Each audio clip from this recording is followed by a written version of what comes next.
Morning ladies and gentlemen, boys and girls, welcome to another behind the scenes vlog. In fact, this is the last one of the series. We're going to talk about the editing now, all the footage we take, how we store it, how we use it and how we put it all together for your enjoyment.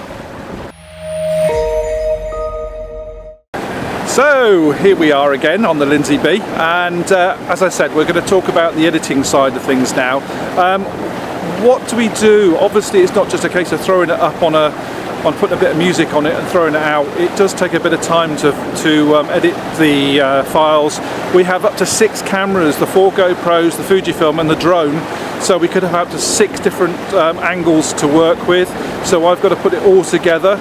When Barry's shooting a fleet, he could have 4 cameras on that, so we've got different angles, and then obviously we've got music and then sound effects and all that. So let me show you how we do this. So the first thing I do when I get home is download all the footage. So what I do is I import it all from my camera. There it is there. This is the Fujifilm footage I shot on a previous trip. So I'm going to download this into a file to show you how I do this. So I open up a new folder. I then give it a name. Call it download for this one, and then I date it so I know where we're at. So today's date, 14th of August, and I put One Man in His Boat just so I know where it is, and I will also put XH2S so I know that's come from the Fujifilm. It's really important to make sure you have all these folders labeled correctly. So I download them now. So this is coming in from a compact flash memory card. These are extremely fast, a lot faster than the SD cards you find in the GoPros and in mainstream cameras.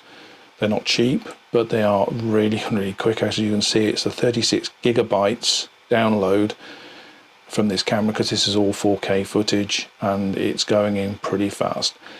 There's the .mov files are all video files. The .raf files are 2 raw Fujifilm still files. I do take stills while I'm out on the boat.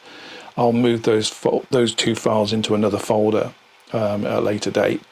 But as you can see, it's going in pretty quickly. 36, we're up to 24 gigabytes now, and they're coming in pretty quickly. So I'll download all of these, and then this is demonstration to show you how quickly stuff can go across. But remember, this is about 10% of all the footage that I shoot on a normal boat, so you know it's a lot of time to download. That's why I'm not going to show you how we do all the files, because as I said, there's up to 6 cameras on the boat at any one time. So when we've done this, it's now done. I'll then unhook that card and then remove it from back into the camera. So this is the Happy Days folder, which is what we'll use to demonstrate how we do the video editing. As you can see, there are quite a few files in this drone, all the GoPros, the XH2S, and I've also got at the top there, you can see the footage from the controller I did for the drone for the previous behind the scenes video we did. That whole folder is nearly 350 gigabytes, so it's a lot of space for all that footage. So what I do now is, before I do anything, is I back that up onto another drive, a hard drive, which is a 6 terabyte drive. All my videos are on here, all the original stuff. So I've got 2 copies of everything. I learned this lesson the hard way a few years ago when a hard drive corrupted and I only had 1 copy, and so I lost everything. So now I make sure I have 2 copies, one to work on and one as a backup. It's so important that I don't get caught out again. So that's it. That's how we download footage, and then now we'll go off and work on the video on Adobe Premiere Pro. So now we'll look at Adobe Premiere Pro.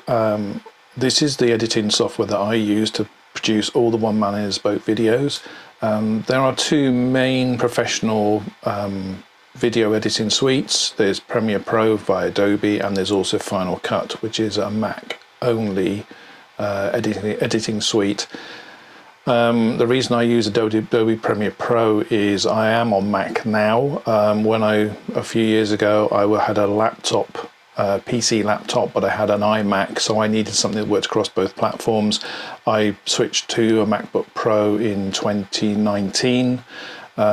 So I was looking at Final Cut. I decided, because I was used to Premiere Pro and it suited my workflow, I stuck with Premiere Pro. However, a lot of Mac users will use Final Cut. To be honest, there's not a great deal of difference between the two of them. People will argue for either platform. I just prefer to use Premiere Pro because it suits my workflow. So we're looking at the Happy Days video. This is the final version, so you can see I'm just skipping through. You can see the videos here, down here. Up here you've got the background logo, so if I move along a bit and I turn that off, you can see here the background logo is on there, which we put on all the videos, and the one below it's an adjustment layer, which is for color grading, which I will explain later. But this is where we put the videos down here all the way through, and that's how I edit for the final edit. I'm going to show you how I import videos. So to start with, so we'll go up to here to import. Go to One Man and His Boat, and then there's the Happy Days folder. So as I said before, we've got all the folders with each different camera in. So the mast, the underwater camera, the GoPro 11, the GoPro 9, the drone. This is the controller, as I said before, for the drone, which I use for the behind the scenes video part 2, and here the voice files, and this is the music files. So that's how I organize my folders. If I click on the console, which is the GP9, just wait for it to click through.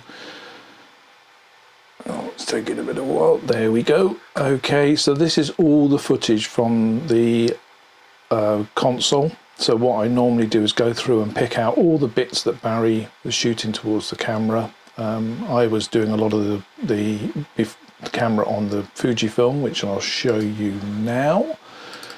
So the Fujifilm files are here. I'll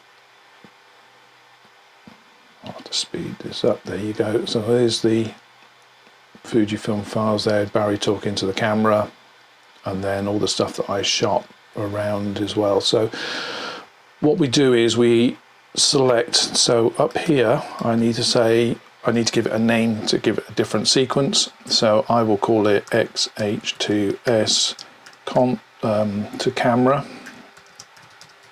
Right, and I will select a couple of bits where he's talking to the camera.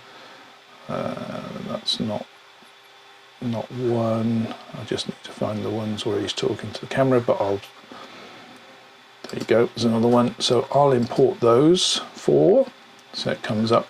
And then up here, you've got all these different things. I can go onto there, and there are the things. So this is where I do my editing. So before we put them into the mainstream, in the main over here, I will edit them, get them into a certain thing. So I will need to work out, and then the bits that Barry's, because a lot of it is useless.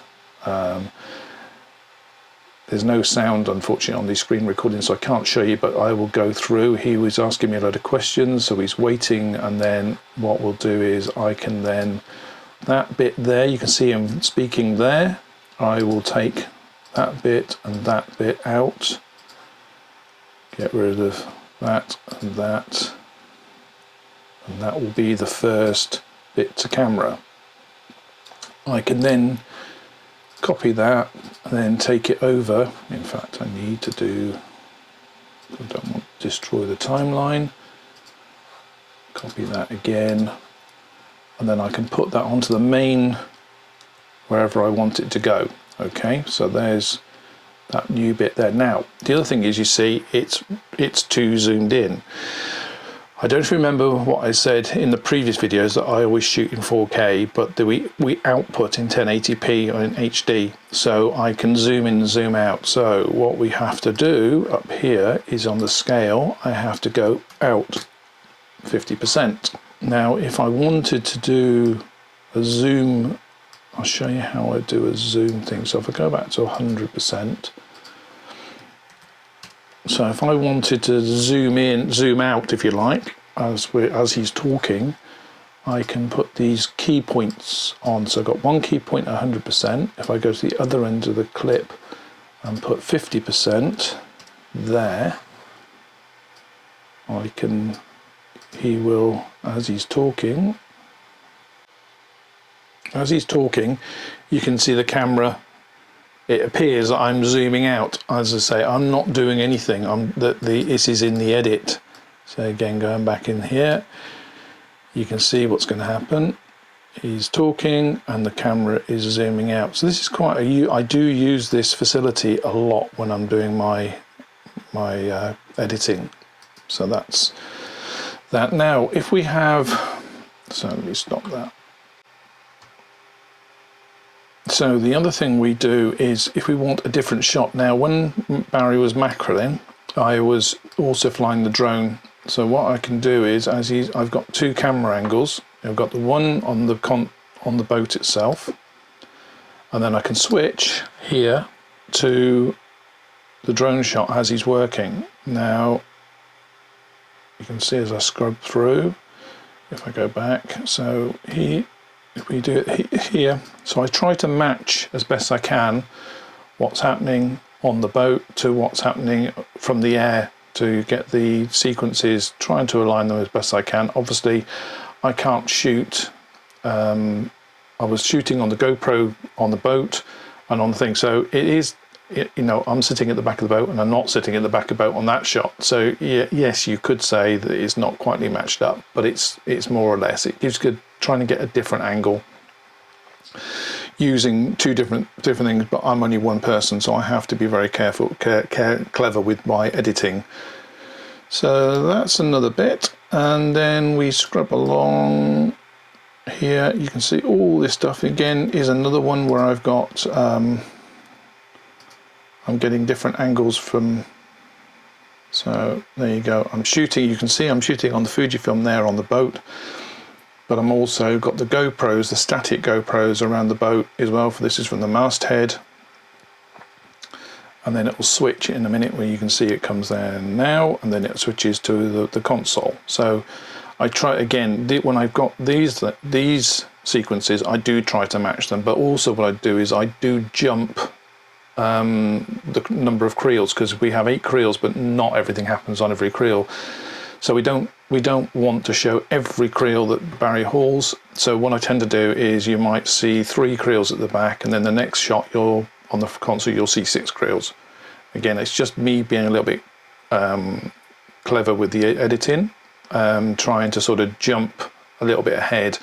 I tend to sort of try to concentrate on the creels that have something in them that's a bit more interesting for you guys watching, rather than just going through every single creel. Also, the videos would be over an hour long if we did that, or if we did every fleet, we would have it would be 4 hours long. So we don't do that. We tend to jump.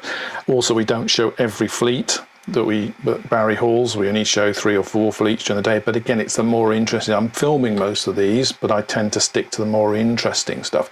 Also, if the fleets are the same type, like the steel creels or the single Ipalas, the wooden creels, I will mix those fleets up just to make it a little bit more interesting as well. You could say it's artistic license if you want a little bit, but again, we're trying to provide you guys with something interesting to watch rather than it just being a record of the day.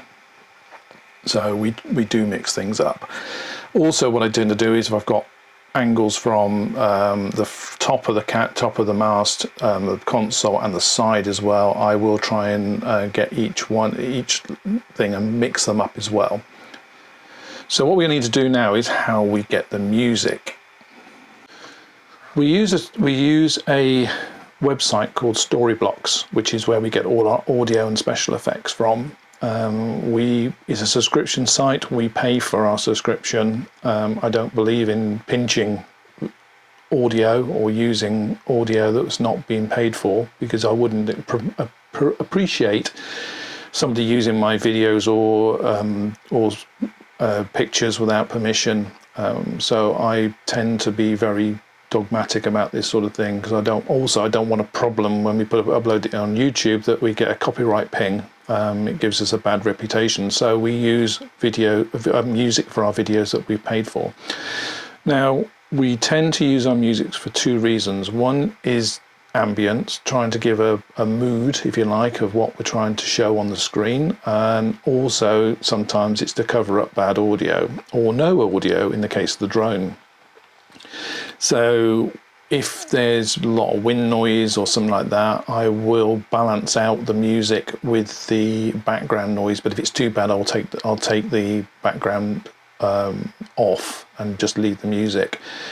It's not something we love doing. I prefer to have the birds and the waves, etc., etc. But the North Sea is very windy, and even with the windshields on the microphones, it doesn't always pick. It's horrible when you got things. So also we try to do is get Barry to talk quite a lot when he's on the boat. But sometimes he's working, he hasn't got time to talk. He's concentrating on what he's doing. So giving the music. It makes it a lot nicer. So when we do, we have a copyright thing. We choose so if we choose, like, for example, inspiring, let's go for an inspiring piece. Okay, so we can find an inspiring piece of music.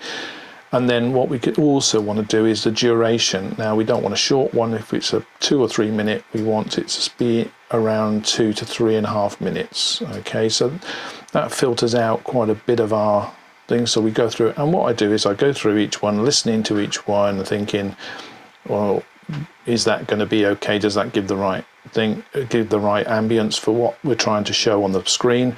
Also, you can see here I've got folders which I can download. I've already downloaded this thing for something else, so that gives me an indication I've probably used it for something else. I try not to use the same music twice if I can help it.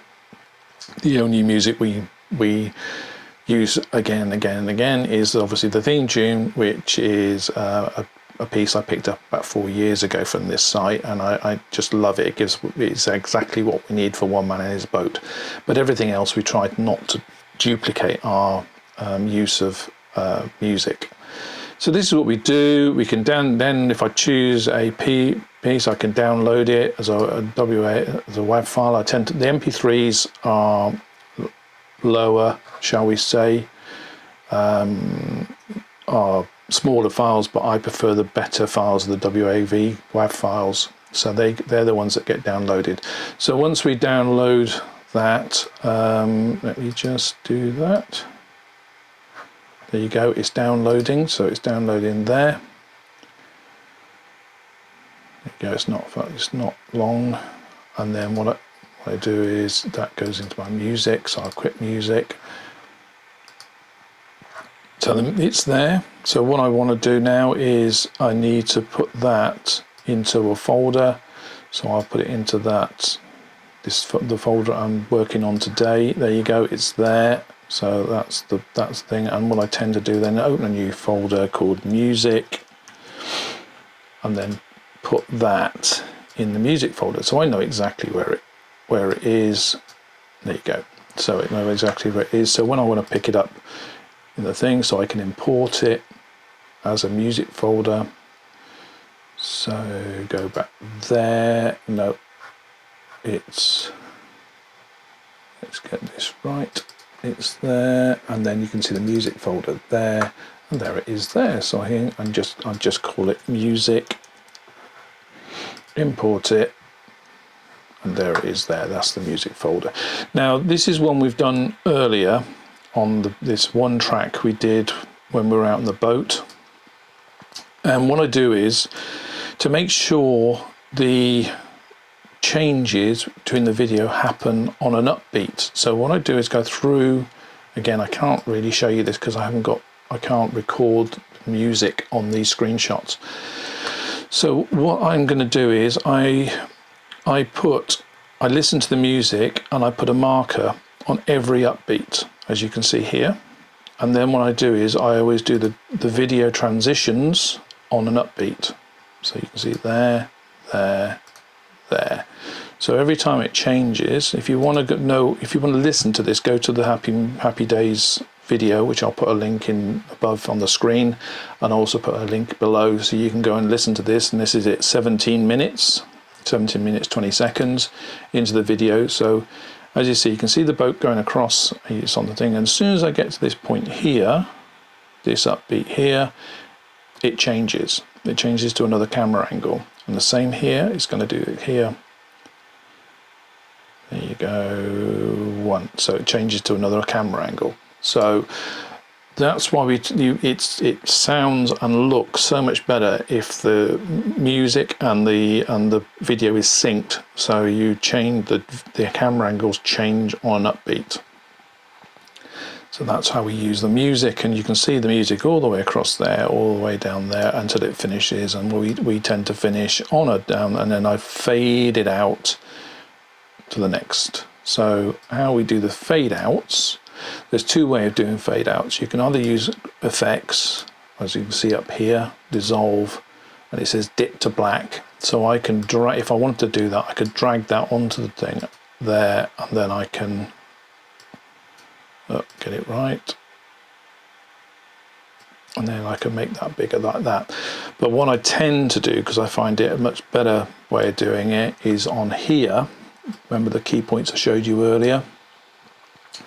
So this is the opacity, so it's 100%, and as I go across that point there, the opacity goes down to 0. So that's how I tend to do my fade outs, because I prefer to do it manually like that than I do with relying on the thing. I do use both. I do use the effects, but I tend to do it manually, if I'm honest with you. It's just the way I've got, it's my workflow, the way I do stuff. So that's how we do the music and how we do the fade outs. Also, we have, when Barry is talking to camera, we need to make sure the audio is correct. So I'm going to go right back to the beginning again. So Barry's talking here, and on here we have got get it right, sound. So on the thing here we've got different presets. I tend to use balance male voice, so I use that there. And what I found on this video, his microphone was slightly loud, so what I've done here is I've actually downgraded it. I've gone -5 dB. It's usually set to 0. -5 dB just takes it down a notch, so I can it gets the levels better, if you like, and then it's not booming too much on the screen. So that's his intro piece there. As you can see, it's -5 dB on the levels, and then we go into the intro there. Now the intro is pre-recorded. I've done it all so many times. I've just got it as a pre-record. I just drop it in as a 1080p thing, so that's automatic. And then we come up to the Happy Days graphic. So what I do is the essential graphics. I've got this set up here. I always use the same graphic and just change the text. So you can see it comes in and then it goes out as it fades out. So just change the text there for the title. That's how we do the titles at the beginning. And then at the end sequence is exactly the same. I have the same, this is the end sequence here. I've got the logo. I fade out below. So again, going back, if you look at this, you can see on here, I've got it fading out underneath as the logo comes in, and then it just goes into the thank you for watching and then fades out again. So that's how we do and that's, I've got that saved as a sequence, and I just drop it in for every video that we do. So there you go. I don't need to change anything on that. That's the same thing. So, but you can see the background at the top, the adjustment there, that bit there, which is the logo. As soon as the big logo comes in, you can see that drops off, so it's gone there and with there. So yeah, that's how we do that. The last thing we do is color grading. This is something I want to explain. I tended to color grade the Fujifilm footage a a lot more than I do the GoPro footage. But I've got an adjustment layer on here. I'll turn that off a minute. So if you can see, I'm just making it a little bit more cinematic by bringing the dark bits down, and if I go back to how it was when it came out of the camera, it's a bit flat. So all I want to do is just make it a little bit darker, a little bit lighter, and then also just to get rid of some of that, making sure that Barry's face, you're saying I just bring the shadows, you can see the shadows there, I bring it up so there's not so much shadows on his face, and I do the whites and the blacks as well, just to give you on there. So that's how we do. And then what I do is on the adjustment layer, I've got a preset. Now the presets is a preset I bought from a guy called Peter McKinnon. If you check out Peter McKinnon on YouTube, he's a Canadian photographer, videographer, and he's got something like 5 million followers, and I'm one of them. I love his stuff. He's a bit eccentric, which is probably why he's very good at what he does on YouTube. But he knows what he's talking about, and he produces these presets, and he's got one that's called Kodak Killer, and it just drops it in, puts a bit of a warmth on it. But what I do is, if I've got it set to 40% opacity, if I put that at 100%, you'll see it's a little bit too much. This is why I put it on an adjustment layer. I'm not adjusting this, I'm adjusting the layer above, so and it gets applied to everything in the video. So I'll drop that back to 40%. It just gives it a little bit, but it doesn't overpower it. It's just it's very safe. If I turn it off, that's without it on, that's with it on. It's very subtle, but it just adds that little bit extra, and that's what we're trying to achieve, just making it a little bit nicer with the final product. So that's how we do everything else, and so that's the end product. And then all we do then is go export, make sure the video name is correct, where it's going to, so it's going on there. As you can see, this is, I'm also outputting in HD, but high quality. And the final video is 5.3 gigabytes. So it's not a small file, but it's a 30-minute, it's 34, nearly 35 minutes video, so that's not too bad.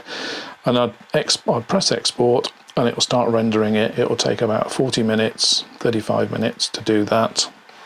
Go and get a coffee, then come back. Then I will upload it to YouTube. Luckily, I've got I've got Go Fiber broadband, so fast fiber broadband. It doesn't take long. It takes about 6 or 7 minutes to upload the video to YouTube. So that's it, ladies and gentlemen. That's how we do the videos. I hope you've enjoyed this 5-part series of how we do the behind the scenes. If you've got any questions, please ask on the comments below, or just send me an email, or via the contact page on the OneManInHisBoat.com website. If you've got any questions, if anyone wants to know how more in depth of how I do things, either the drones or the cameras or the video editing, just drop me a message and I'll be happy to answer them. Thanks very much. As normal, if you like what you're seeing, give it a like, give it a subscribe, and we'll see you next time on One Man and His Boat.